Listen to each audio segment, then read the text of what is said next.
হ্যাঁ, water treatment plant মানে আজকে কি আপনাদের উদ্বোধন হতে চলেছে? আজকে ওয়াটার ট্রিটমেন্ট প্ল্যান্ট আরও এর উদ্বোধন হবে গোপালপুর গ্রাম পঞ্চায়েত কর্তৃক নির্মিত। তো এই ওয়াটার ট্রিটমেন্ট প্ল্যান্ট মোটামুটি সেন্ট্রাল ফিনান্স কমিশন গ্র্যান্ট থেকে আমরা করেছি। এর জন্য ব্যয় হয়েছে 6,06,887 টাকা এবং এটা পার ডে 3000 লিটার ক্যাপাসিটি আছে। 3000 লিটার পর্যন্ত পরিশ্রুত পানীয় জল এলাকার জনসাধারণকে খুব স্বল্প মূল্যে আমরা দিতে পারবো। মানে বাজার দর থেকে কিরকম এখানে? বাজার দরে ধরুন এখন 20 লিটার জারে প্রায় 25 থেকে 30 টাকা করে নেয়। সেখানে আমরা একই কোয়ালিটির একই গুণমান সম্পন্ন জার আমরা দিতে পারবো 12 টাকা করে। আচ্ছা, কি নাম আপনার? আমার নাম সুব্রত রঞ্জন মজুমদার, নির্বাহী সহায়ক, গোপালপুর গ্রাম পঞ্চায়েত।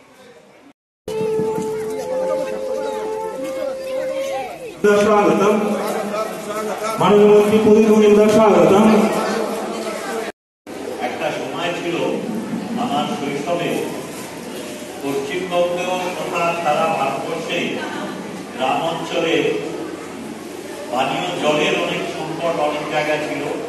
এখানে সংকট সেইভাবে না থাকলেও পরিশ্রুত জল পাওয়ার অসুবিধা এবং তার থেকে যে বিভিন্ন রোগের সংক্রমণ হতো তা একটা অভাবনীয় পর্যায়ে।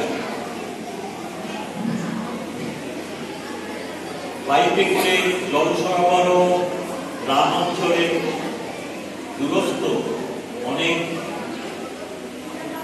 শহরাঞ্চলে যথেষ্ট পরিমাণ জলের পরিশ্রুত জল পানীয় জলের সরবরাহের ব্যবস্থা।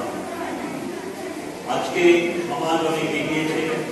পশ্চিমবঙ্গ সরকার সব গ্রামে বাড়িতে বাড়িতে পরিশ্রুত জল পাইপলাইনে পৌঁছানোর ব্যবস্থা করছে। গোপালপুরে জলের ব্যবস্থা থাকলেও আমাদের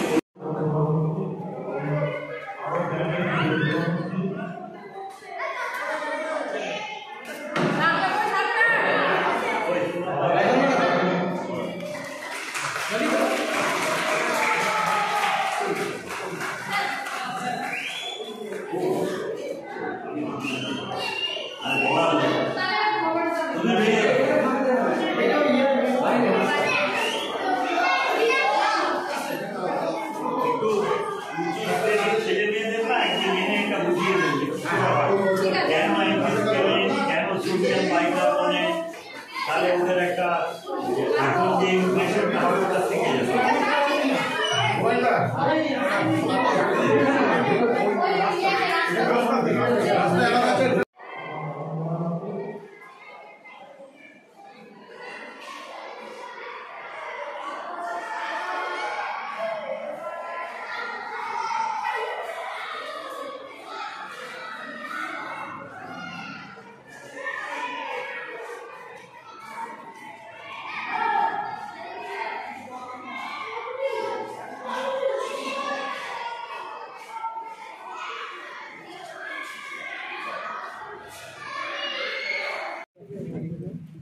এটাও কাটতে হবে।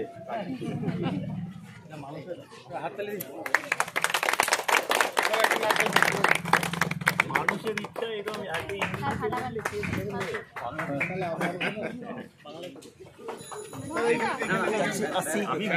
নারকল ফাটায়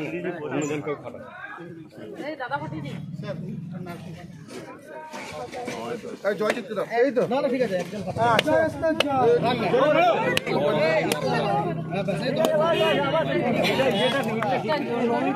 দাও